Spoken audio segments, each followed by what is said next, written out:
Hello and welcome to the podcast. This is Ron's Amazing Stories. We have stories that should thrill you a little and chill you a little. It's amazing. What you'll hear are adventures sent in by you guys, classic stories from the pulp mags, and episodes from the golden age of radio. We have special segments like Ghost Stories with Sylvia. That's amazing. And These Are Your Stories.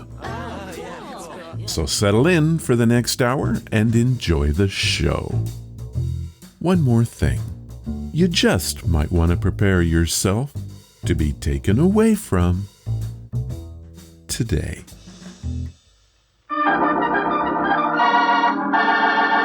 Another 5-minute mystery.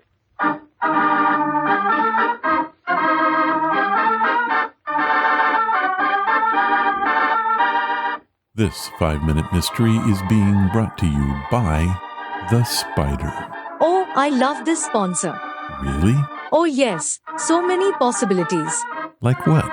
Jokes for one. Okay. Like, what do you call it when you have too many spiders in your house? I don't know. What?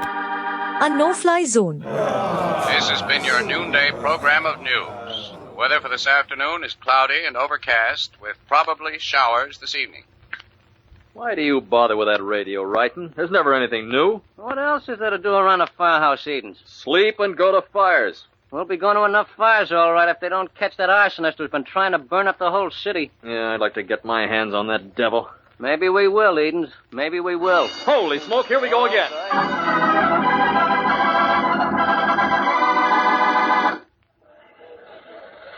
Watch that baby burn. Looks like the end of the world, doesn't it? If they don't get their bloodhounds after that firebug, it soon will be. Hey, who's that guy the chief's dragging along here? I don't know, but he's really got a grip on his arm. Maybe it's the firebug.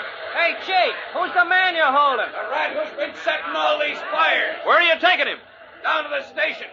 Put out this blaze and hurry along. You hear that, Wrighton? Pour on the water. I want to see a firebug get singed.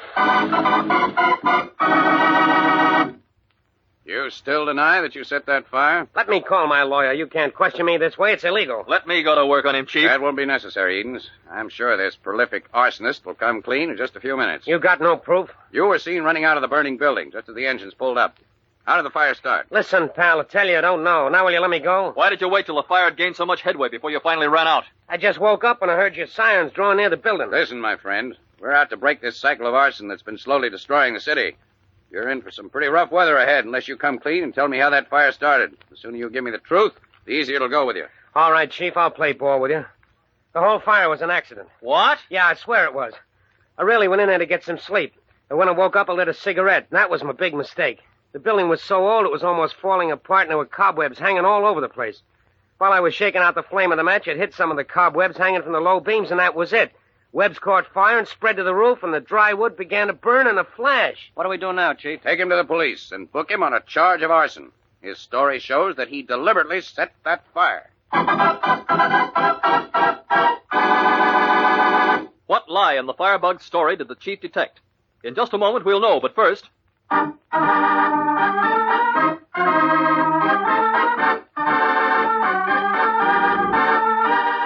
Well, another one where we have to figure out the lie. Yes, indeed.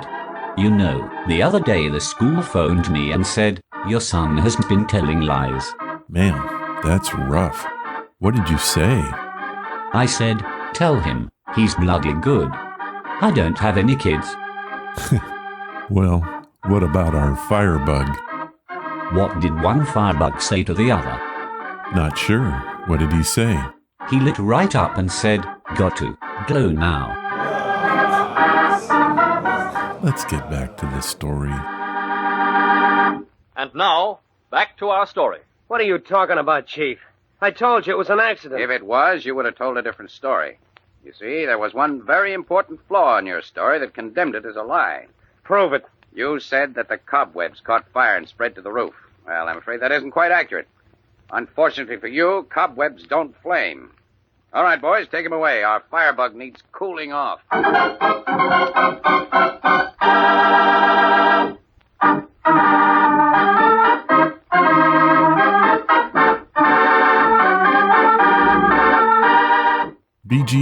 that is utter nonsense.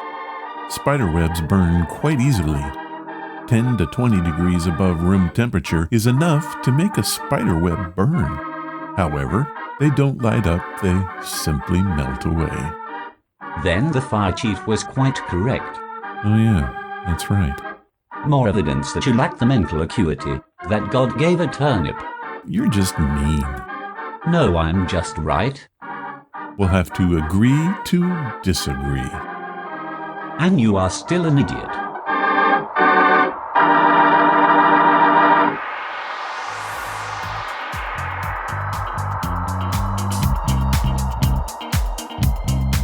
What's that you said? Hello and welcome to the podcast. Today's theme is the common house spider. House spiders, like many spiders, prefer live prey. Okay, that's true, but it's other insects. Still true. Yes, but they won't hurt you. So says you.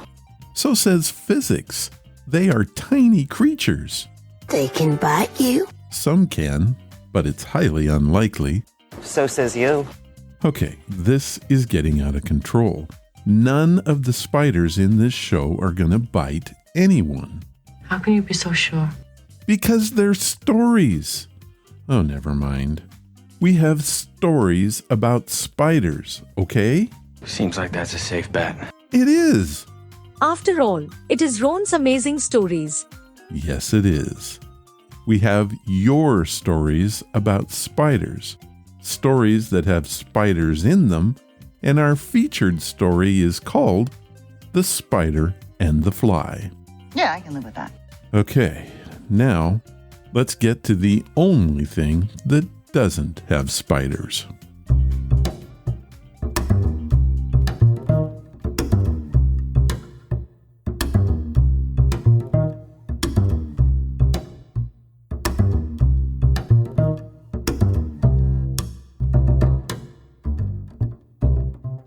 Today's podcast is brought to you by Audible. Get a free audiobook and a 30-day free trial at audibletrial.com/Ron's Amazing Stories. Audible has sponsored the show now since July of 2019. We have reviewed more than 140 audiobooks, and the list keeps growing.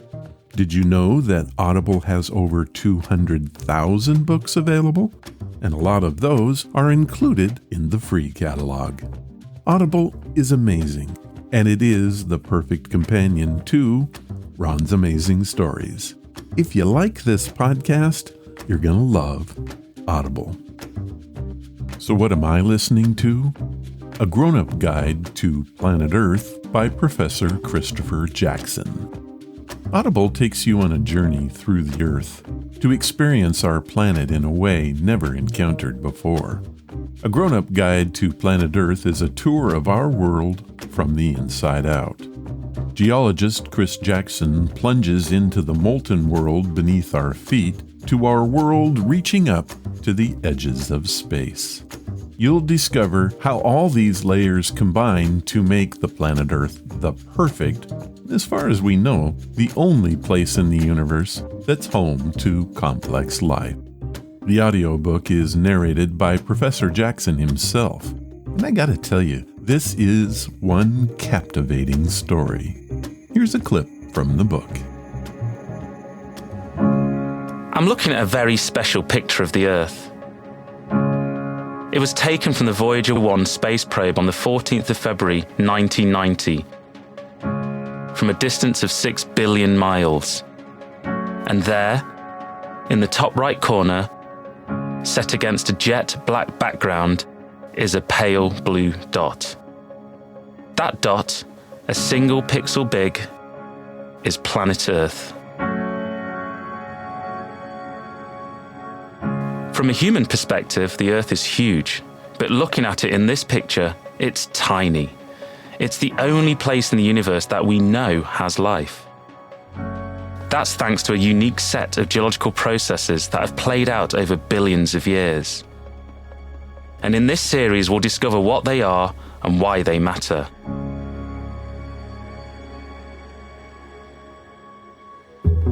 I'm Professor Chris Jackson. I'm a geoscientist at the University of Manchester, and this is a grown-up guide to planet Earth, an Audible original.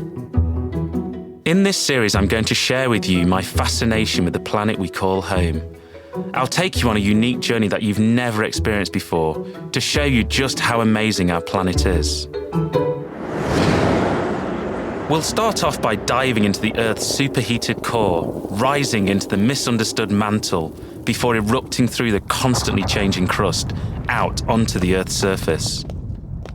We'll then take off into the atmosphere, the very thing that makes all that life possible. We end by looking ahead, predicting what future geologists might make of the time we are living through now. It's a journey through time as well as space, with each layer telling its own story about our planet. That may not do justice to what you're going to hear. For example, in one discussion, the professor describes the aurora borealis.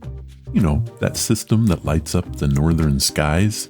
Truly a wonder to see, but how do you describe that in an audiobook?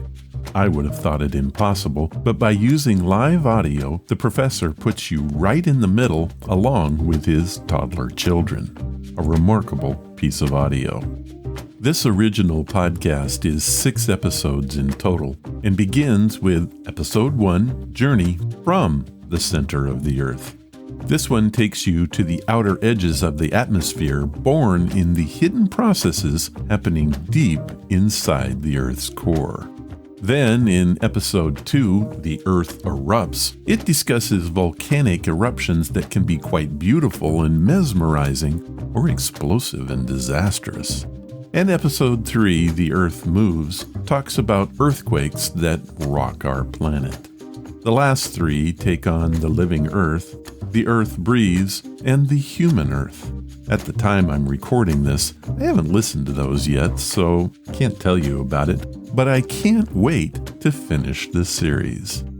This series is excellent. It's broken up into half-hour episodes of information in a way that's easy to comprehend so you don't get overwhelmed, but still evokes awe, inspiration, and amazement. A while back in RAS number 402, I reviewed a grown-up guide to dinosaurs. If you listen to that one, you're going to love this one. And from what I understand, there's going to be another in the series that focuses on our oceans. I'm looking forward to that one as well. Now, if any of that appeals to you, head to audibletrial.com/Ron's Amazing Stories, and you can have a grown-up guide to the planet Earth for free. Here is what Audible has set up for us. They are offering a free audiobook and 30 days to give you the opportunity to check out their service. This also grants you access to the included catalog, which is updated constantly with new titles. So to download your free audiobook today, go to audibletrial.com/Ron's Amazing Stories. Thank you, Audible.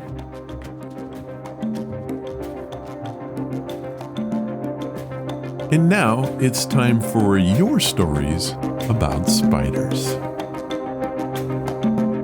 These are your stories, sent by you, for you.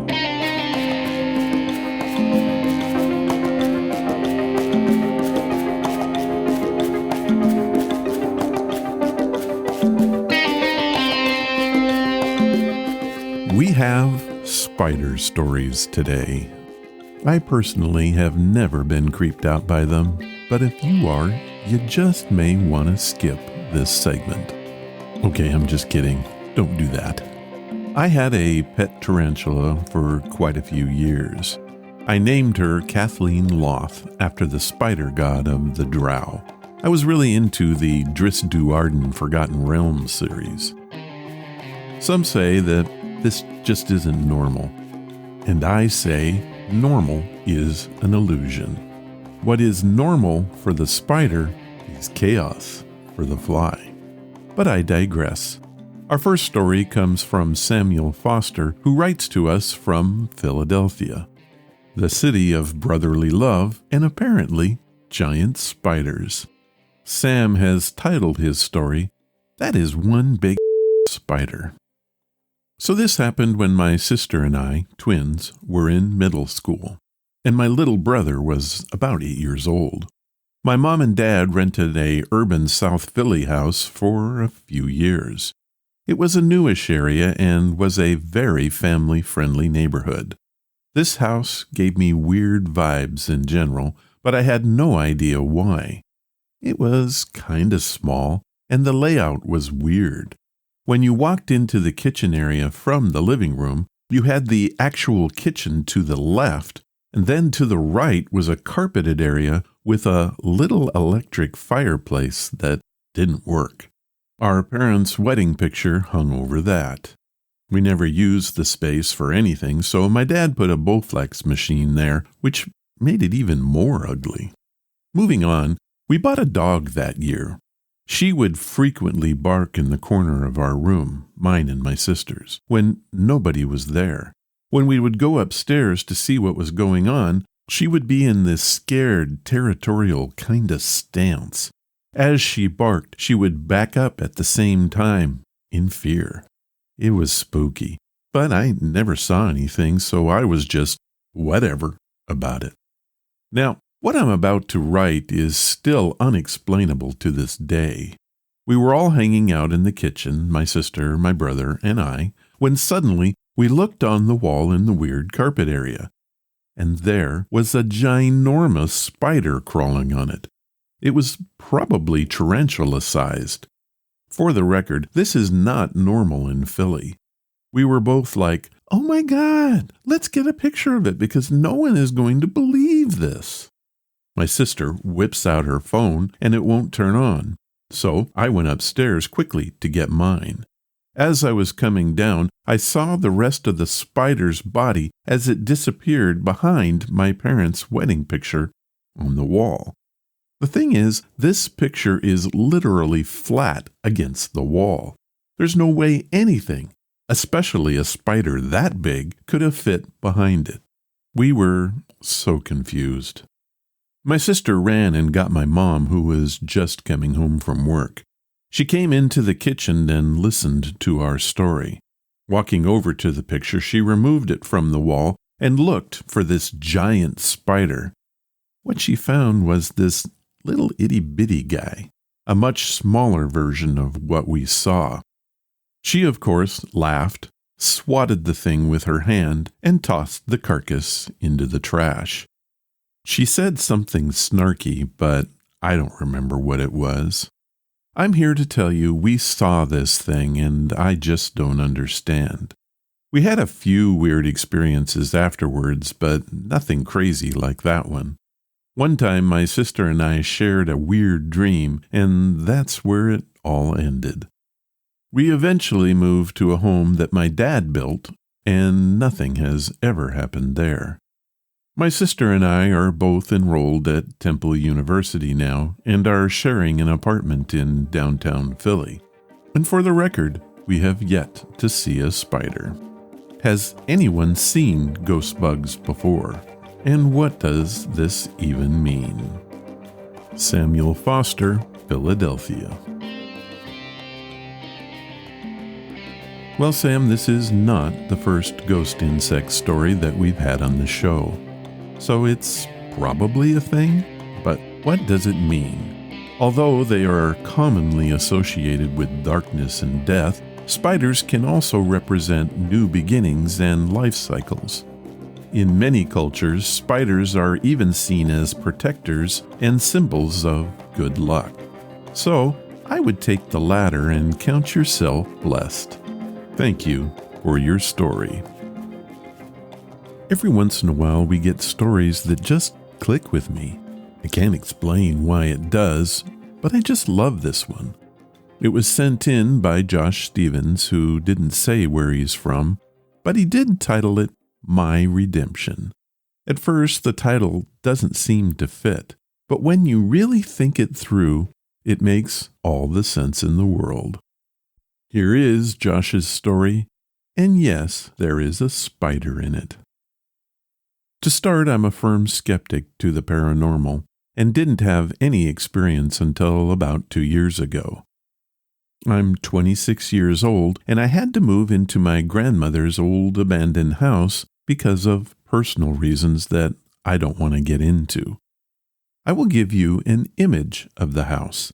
It is a standard 2-story affair with an attic full of spiders and a basement with a door that doesn't lock and leads up to the outside deck. To say the place has been neglected is quite the understatement. The house was in sad shape. It had blue peeling paint, these old square windows, some broken, and patches of crumbling plaster. A real fixer-upper opportunity. I was told I could live there rent-free if I agreed to restore it. Since I work as a contractor, this was a pretty sweet deal. I slept in the small guest room that I used to sleep in when I would stay with my grandparents. The other bedroom was out because my grandfather died in it years ago of congested heart failure, and it just gave me the creeps. Well, one night I'm lying in bed when I clearly hear what sounds like a grown man of reasonable size walking up the noisy wooden steps that lead to the attic. I assumed someone broke in because, as I said before, the basement door doesn't lock and anyone could just walk in. I started to sweat and adrenaline kicks in as I grab my grandfather's old hunting knife.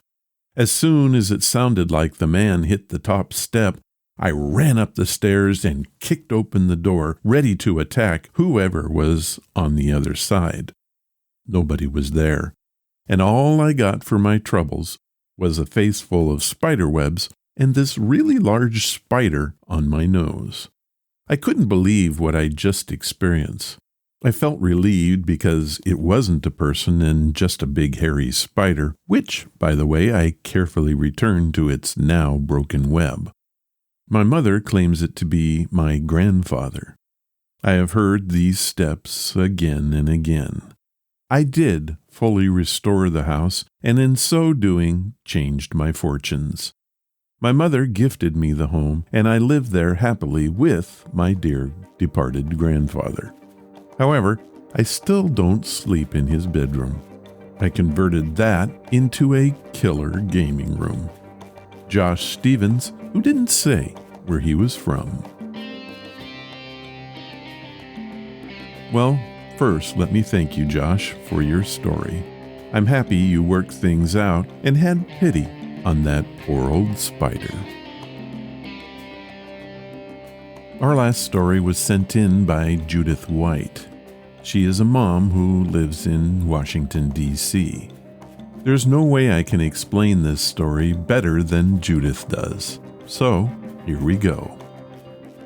Hey Ron, I heard your request for stories, and I have one. Or rather, my 6-year-old son does. We call him Paddy. His name is Patrick. He was homesick from school the other day. He started feeling pretty good and was getting underfoot, so I asked him to go write a story. This is what he came up with. I know you probably won't use this, but hey, you wanted a story. I asked Paddy to name it, and he said, Spider Has a Bad Day. Judith White. Once upon a time, there was a window. One fresh spring morning, there was a spider lying there sleeping. When he woke up, before his eyes, there was dinner. Then he ran toward it, but it was only grass. The spider had lunch in the meadow as always. Then before his eyes came a cat. He was scared to his wits. He ran until he dropped. The cat was gone. He then met a human, and they put him in a cage. He escaped, and he lived happily ever after.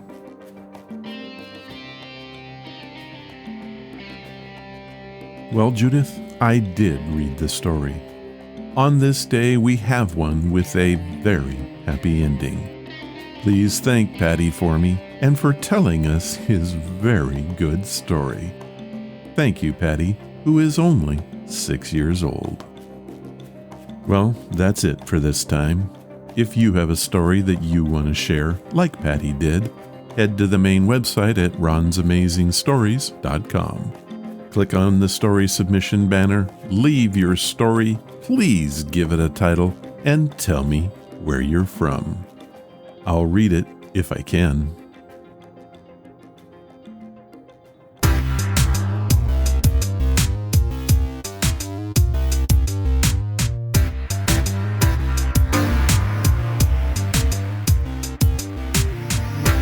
Our featured story comes from an OTR series that I just recently became aware of. Let George Do It. It was a detective drama starring Bob Bailey as detective for hire George Valentine. Clients came to Valentine's office after reading a newspaper ad carrying his classified, which read, "Danger's my stock in trade. If the job's too tough for you to handle, you've got a job for me." Well, it sounds like a good storyline to me, and is very similar to another series that ran about the same time.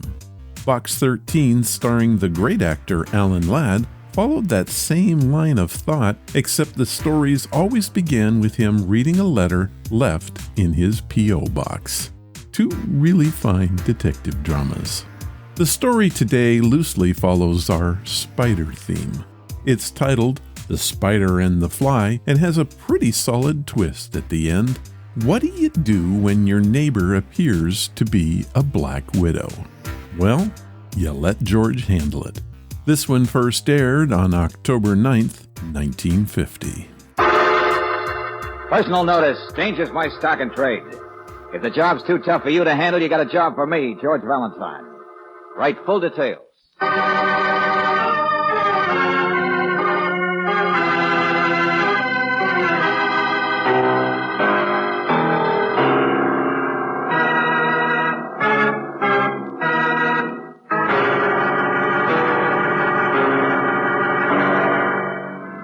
Standard Oil Company of California, on behalf of independent Chevron gas stations and standard stations throughout the West, invites you to Let George Do It.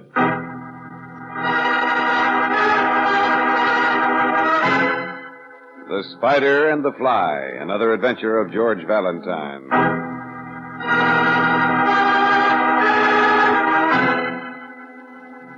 Dear Mr. Valentine, I don't believe in intruding on anyone. I believe that few as they are, the scattered residents of Oakview County are among the nicest people in the world, particularly to me, a newcomer in the past fortnight, a woman alone. But, oh, Mr. Valentine, I also believe that never in my life have I been so frightened and upset as I have by my very next-door neighbors. The strange people who hide behind the walls of the Barker estate. Now, please understand me. I can smile when people refuse to speak, when they put up bars and signs and sick their dogs on me. But when they nearly caused my death because they've torn up my whole road for the sake of secrecy, believe you me, the little worm turns. I'm so mad I could slit a throat from ear to ear. And you're the one who's going to help me to do it.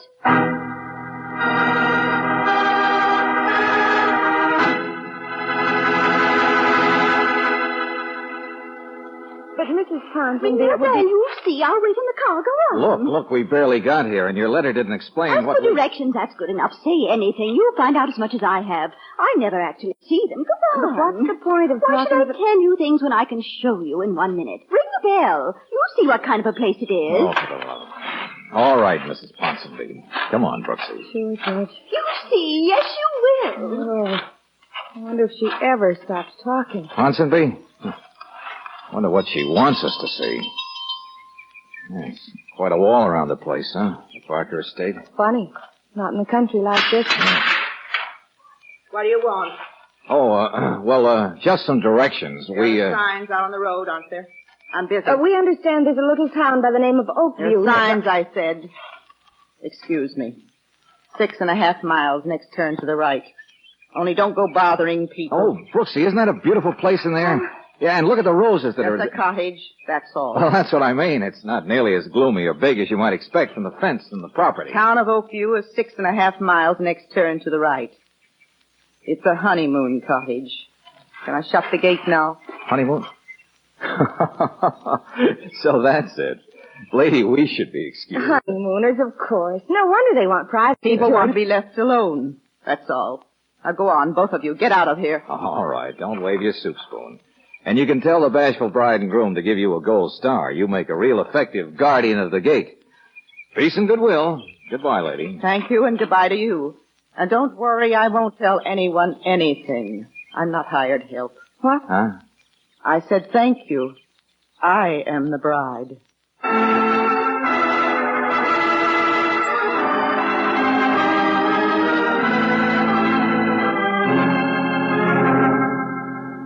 Spider, that's what they always called her, and she looks like one, too. That hatchet face, those gawky arms and legs. Name's Emmy. Just a minute, Mary. You see, Mary's lived around here for years, Mr. Valentine. She's my cook. Spider. Yes, indeed, the Spider. I remember... Just a minute, please, both of you. Now, look, I deal in facts, Mrs. Ponsonby, not gossip. Now, you forced me into offending this Emmy, so... Well, don't you think she's offended me? Didn't she you? Emmy Gunwaller, that's her name. Though heaven only knows what it is now, calling herself a bride. Oh, I've seen what he looks like, Mary. He's a short, fat man, about as sour-looking as she is. Groom, can you imagine?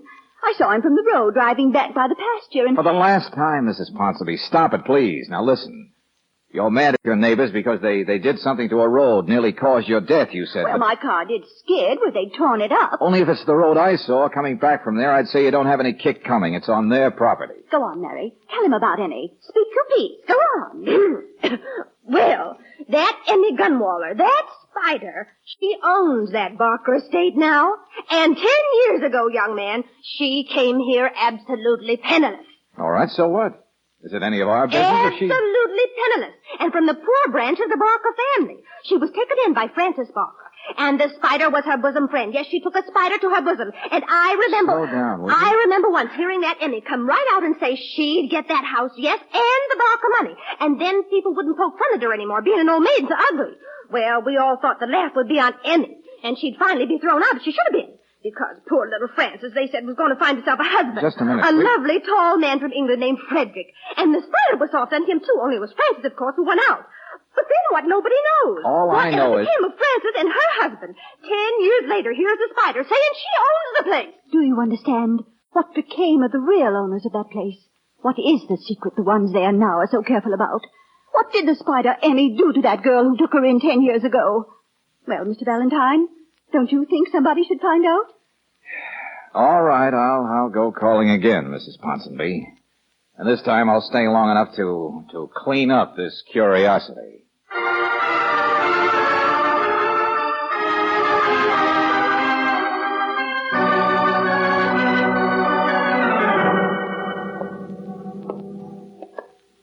George, for heaven's sake, here we are, but what can you say? We've got no business intruding on these... Look, I am here to tell this Emmy woman she'd better look out for her neighbors.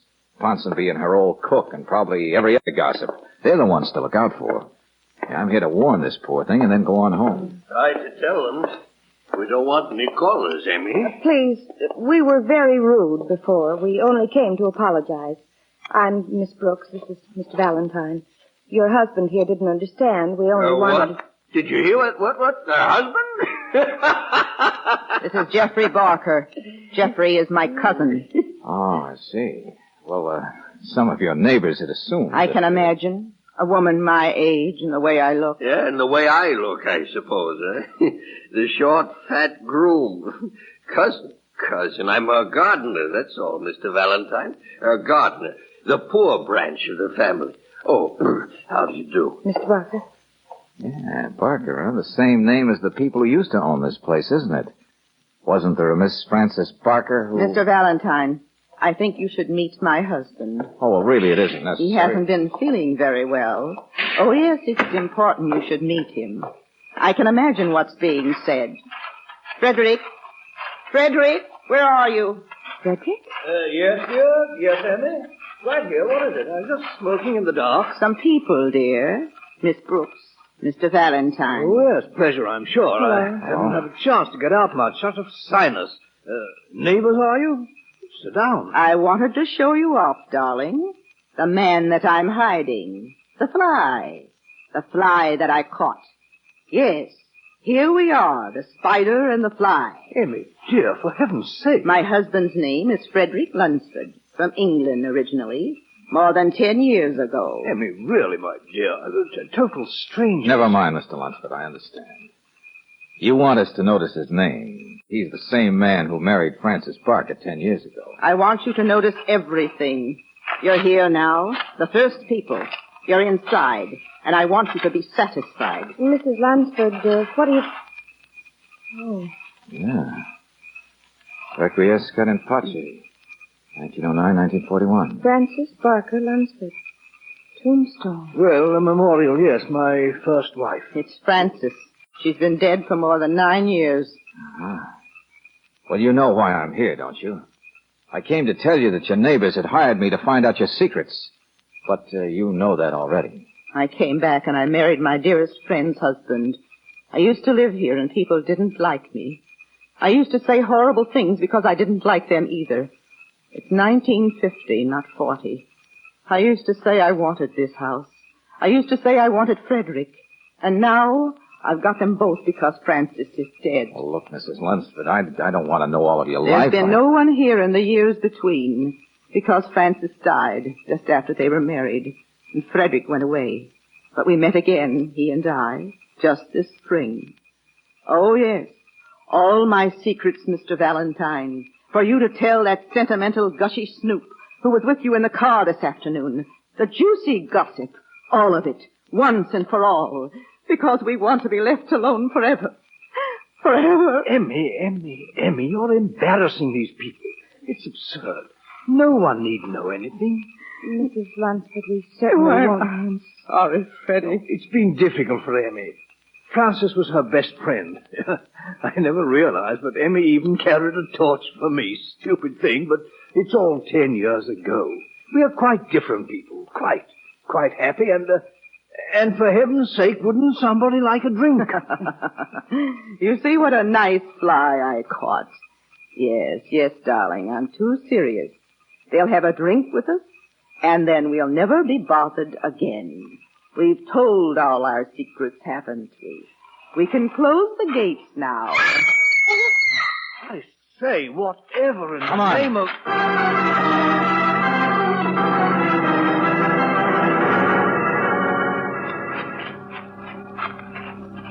George, it's Mrs. Ponsonby over here. Yeah, here we are. What happened? I didn't even know where I was. I George, came help to... her. She must have fallen. Well, what did you do? Follow us over here to snoop some more? No. Blood. Look at her cheek, George. No, I came to, I tell you. I was lying here. You what? I came here to wait for you, but something happened. Something struck me. I opened my eyes and I was lying there in the road. And I screamed. The side of your cheek, your jaw. Car. You must have been hit by a car. No, it was so dark. I heard a step. I remember that. And then I turned and I was hit. And that's all I know. I told you things happen here. I told you there's something wrong around this place. It isn't just gossip. Why, where is everyone else? Somebody must have wanted to kill me, Mr. Valentine. Come on, Mrs. Ponsonby. You might be right. Only that jaw. Let's take you back inside and have it. George. Yeah. They closed the gates right in our face. We'll never know the secret now, will we? Somebody tried to kill me, but the spider and the fly closed the gate. The spider and the fly.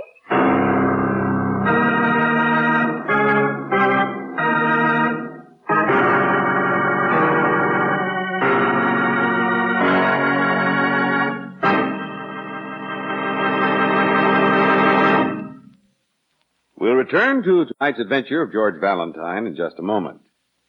You may have been driving a car for years without ever hearing of the SAE. Those letters stand for the Society of Automotive Engineers, men who establish rigid standards for many parts of your car.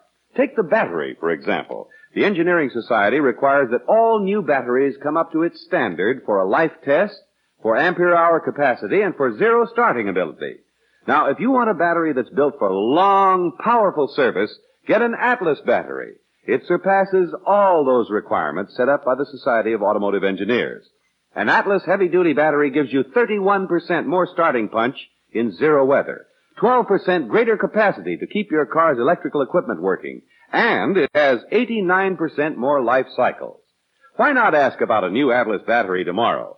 Ask for it where you can get super refined, properly balanced Chevron Supreme gasoline. That's at independent Chevron gas stations and standard stations where they say and mean we take better care of your car.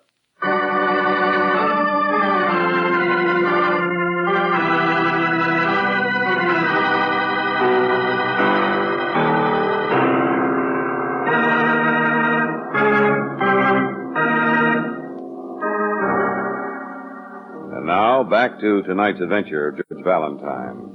The Spider and the Fly. Two newlyweds, two honeymooners, two middle-aged people, Emmy and Frederick. And the whole country neighborhood of Oakview is curious.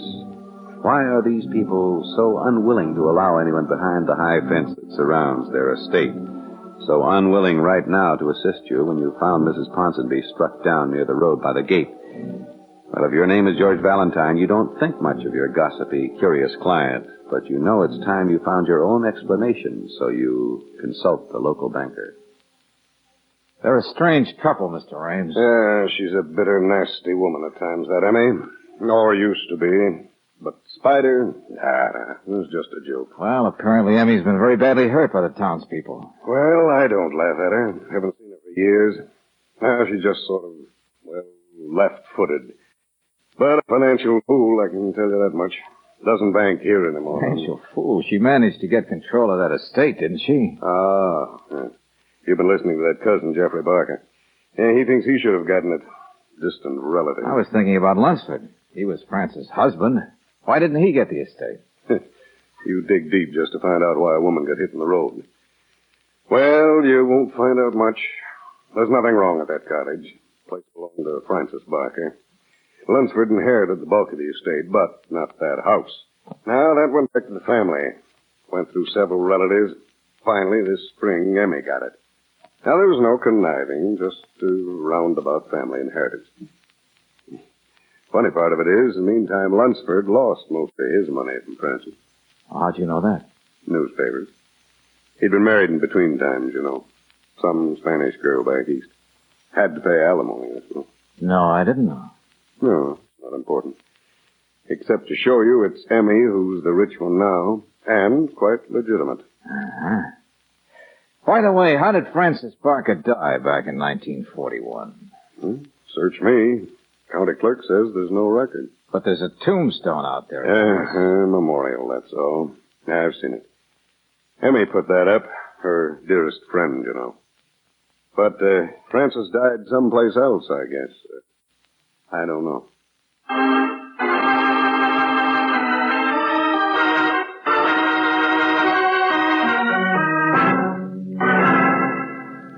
Now, look, Mr. Valentine, I have no reason to investigate. Sheriff, Mrs. Ponsonby was slugged by somebody out there. Well, Emmy, husband, gardener, none of them know anything.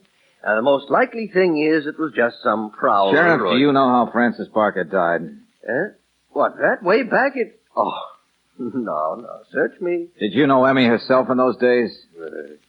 Ugly, ineffectual, pathetic little woman. All bark, my friend, really no bite. Have you ever met Lunsford? Oh, yes, she's down at the river early one morning. Was in swimming. She's lucky to get him. Seems like a nice fella. My wife says Emmy's plenty lucky. A tall, good-looking Britisher and all. Well, any more deep, dark questions? Yeah. If you hadn't been feeling well, if your sinuses had been bothering you, would you sneak out for an early morning swim in a damp, cold river? Would I? For the love of Pete Valentine. Skip it, Sheriff. I'll run down the rest of this case by myself. Now I know how to do it.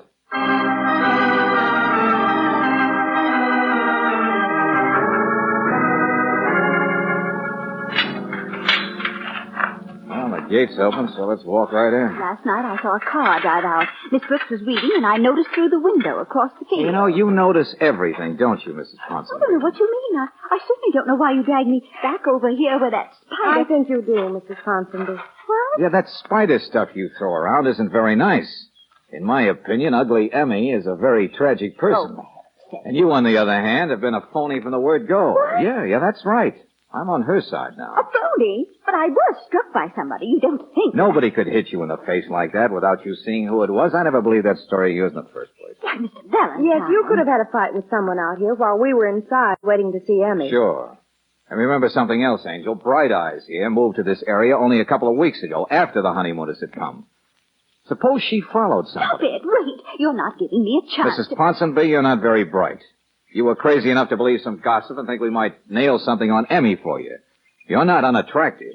Sentimental, a little desperate, past 40. 35. And he's worth trying to get, isn't he? George, of course it's Frederick Lunsford who... Hey. The door's open. I told you I saw a car leaving last night. Oh. Well, there's smoke coming out of the chimney. There's somebody here, all right. Mr. Lunsford. Hello there. Why don't you tell us, Mr. Ponsonby? Is it all as simple as you trying to get a man away from a woman, only he wanted to keep out of sight from you? Hey, hold it, Brooksy. No, it's simple, all right, but not... Look here. Huh? What is it? It's a note. Yeah. It says, Jeffrey, in case we're not here when you get back, don't worry. Frederick says we may have to go away for a few days on business. Something has come up, or may come up, I don't quite understand, but don't worry. Signed, Emmy. They're gone, both of them. The spider and the fly. Don't you get the setup yet, Angel? Yeah, the big handsome guy and the little ugly woman. But she's lonesome and rich. And his first wife was rich when he married her. And in between, there was a Spanish girl, another wife. Sure, he's the one who's the spider. Emmy, I don't know what he is. I don't care. They've gone now, and that's all there is to it. Even if I've been foolish, it doesn't... What's the matter? I'm just thinking about something. Mr. Valentine. It's warm outside this morning, isn't it? Only in here, it's even warmer. And if they've gone, then wouldn't... And it's smoke. Yeah, come on. It's from the furnace. Oh,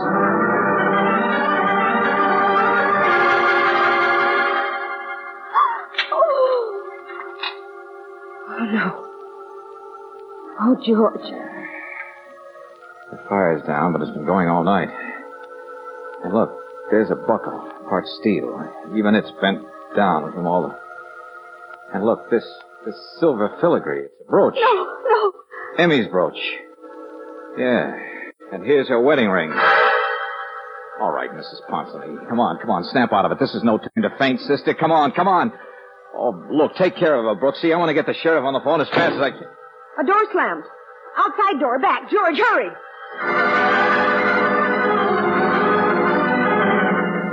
What is this? There's nobody... Oh, there he is. Hey, what is this? The study? All right, Buster. Mr. Parker. Get your hands off me. Tarnation. What are you doing here and going through that... Going through an empty wall safe. I saw Emmy's note in the front hall. The doors were open. I thought I'd better check. Check on what? Well, Emmy and Fred, they've got a lot of negotiable stuff they kept in here. Rearranging finances or something. And they're too deep for me. Seemed kind of crazy, her having so much cash around. Oh, no. Every trick of the trade staring us right in the face. Huh? Sure. Of course it's all gone. Probably miles by this time. Only where have you been, Buster? Oh, the city. Stayed all night. Always do. Shopping once a week. But, hey, why is the furnace on at a time like this?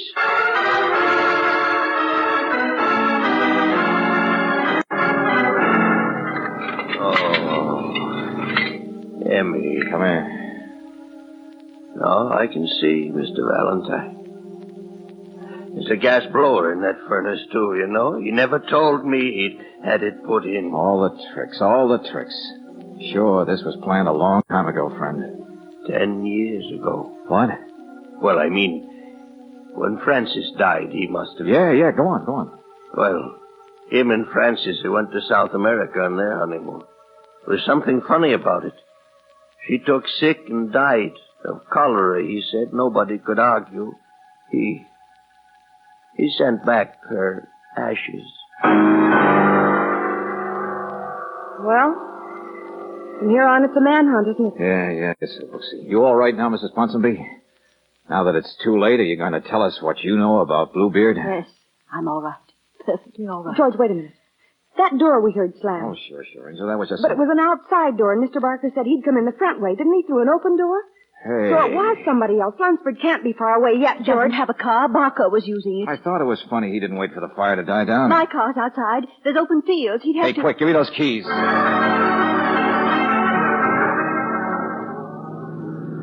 Oh, there he is. Yeah. Running across... I saw him. Hang on. Through the fence.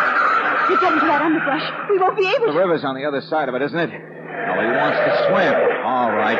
Sit still, sister. I'll get him. Sit still yourself. Huh? He's in that brush there someplace. Hey, wait a minute, lady. Where did you get that gun? What in the name of heaven are I'm you... all the things you said I am. A fool. A stupid woman who chased after a man. Who tried to make you find something bad about the other woman who had him. I love Frederick. I couldn't help it. Nobody can help it. Every woman he meets... sister, this is no time for all I this... told him that on the road last night, and he hit me. No, don't move. I'm another one of his wives, Mr. Valentine. Oh, separated, yes. Divorced, I don't know. Even know. None of his women even know. They all trust him like that poor, stupid Emmy. None of his wives. I don't know how many there are. Maybe the police do. The ones that are alive. Mrs. Ponsonby, get hold of yourself, will you? That guy's in there. I never believed he'd actually hurt anyone. He took my money, yes, but I didn't care about that. And I tried not to wonder about a Spanish girl who died on her honeymoon. What? Yes, and then when you finally found out what had happened to Francis, it's my fault, don't you understand? Emmy's my fault. I could have stopped it. The same thing over and over, but poor, stupid Emmy I could have saved. Don't you see? It's my fault. And I called her a spider. Mrs. Ponsonby. Mrs. Ponsonby. Don't touch me. Look out! Valentine, I'm going to get him out of there. Nobody else is going to touch him until he's dead. All right, you've got the gun. Maybe you could have prevented a tragedy, so... Only before you get hurt yourself, you'd better pull the safety off of that... That's all right. Nobody's hurt. Stay there. Let me. He'll run. No, he won't. He's right there in the brush. He'll kill you. Be careful. Don't worry. Be careful. Now, don't worry. I'm all right. In here someplace. I'll take care of it. Nobody will be hurt. This tragedy's already prevented. Yeah, I can see you in there all right. Come on now. Come on, stand up. Never mind pulling the hat down. I can see you now. Frederick's clothes don't fit you too well. So come on out, Emmy. He's dead. I killed him. I waited all these years, and I killed him.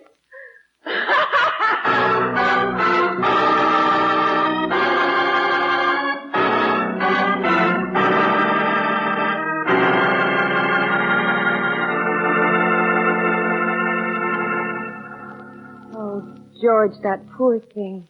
All those years. Yeah, well, I suppose she loved him too, Brooksy. But she figured out what had really happened to Francis, I guess. Yeah, pretty bitter revenge, wasn't it? Ashes for ashes. To wait until she could get money, until she could get him. Could make him believe that she was just another soft-hearted sucker. Yeah, well, she laid it on a little thick, all that wanting to be alone and old Frederick Dear stuff she told us, remember? But how did you know he was the one who'd been murdered, George? Well, an old maid should have wanted to show off a husband. Yes, but that and high school chemistry. Buckle was steel in it, in the furnace, remember? Been in that heat so long it actually changed shape. Mm-hmm. But a light gold ring and a silver filigree brooch at last should have almost melted. So they were thrown in later, after the body. That's it, an afterthought. Probably just before we came into the house. Besides, he wouldn't throw those things in there at all. If he was killing her, he wouldn't want to leave anything that would point to what happened.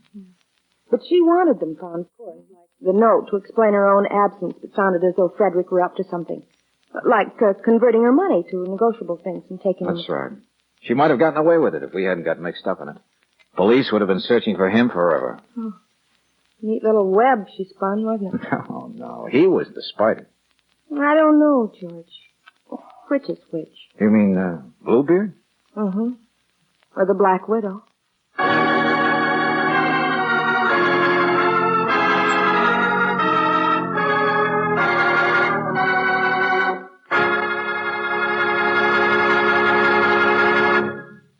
Maybe you've had the experience of buying a new car and then after a few months being pretty disappointed with the way it performs. It just doesn't have enough pep. It acts logy in stoplight traffic, and some of the steep hills are almost too much for it. Well, that can happen to any car on the road if it's using gummy gasoline. Most raw gasolines contain impurities that form power-robbing gum. Careful refining is the only way to get rid of those impurities.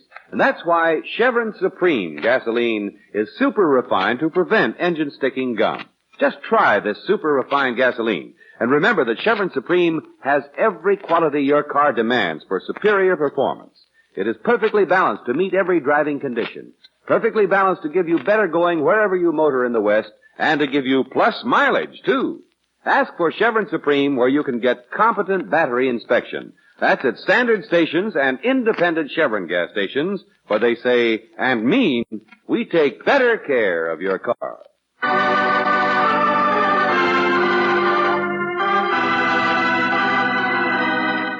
Tonight's adventure of George Valentine has been brought to you by Standard Oil Company of California on behalf of independent Chevron gas stations and standard stations throughout the West. Robert Bailey is starred as George with Virginia Gregg as Brooksy.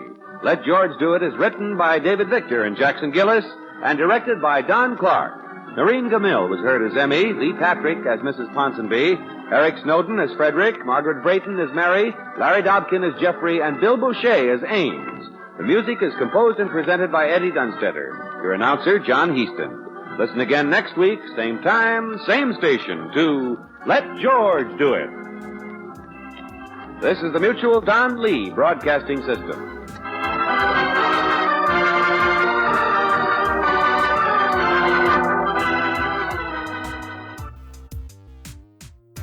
Well, it was a somewhat predictable ending, but with a twist. Let George Do It was kind of an odd duck series. A few of the earliest episodes were more of a sitcom than a private eye adventure, with a studio audience providing scattered laughter at the, well, not so funny scripts. Soon the audience was banished, and George went from a stumbling comedic hero to a tough guy private eye, and the music went from to very suspenseful. As Valentine made his rounds in search of the bad guys, he usually encountered two folks, Lieutenant Riley and the elevator man Caleb. Oh, and of course, as was the custom of the time, he had a sidekick in the form of a beautiful blonde. In this case, Claire Brooks, a.k.a. Brooksy. The show was sponsored by Standard Oil and was broadcast on the Mutual Broadcasting System from 1946 to 1954, which is a pretty good run for any series, past or present. You worked too hard, you ate too much, the cheesecake made you greedy. Let your aching head and stomach hear this message from old Speedy. Alka-Seltzer, plop, plop, fizz, fizz, oh, what a relief it is. Plop, plop, fizz, fizz, oh, what a relief it is. Ah, those speedy Alka-Seltzer bubbles burst into action to relieve your upset stomach and aching head fast. Use only as directed. Oh, what a relief it is. What a relief.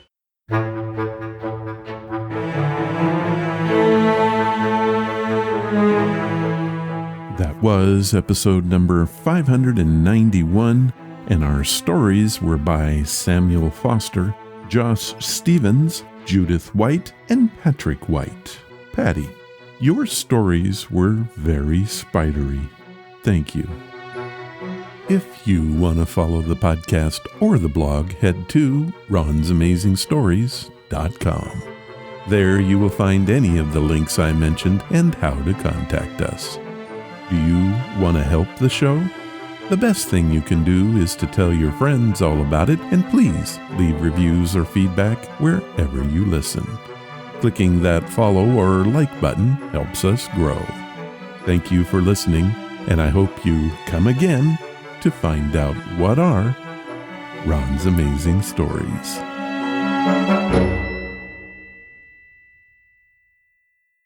All of the vintage audio used in the podcast is believed to be in the public domain. Ron's Amazing Stories does not own the rights to any of the old-time radio used here. If you hold the rights to any of the shows played, please contact us immediately at ronsamazingstories.com.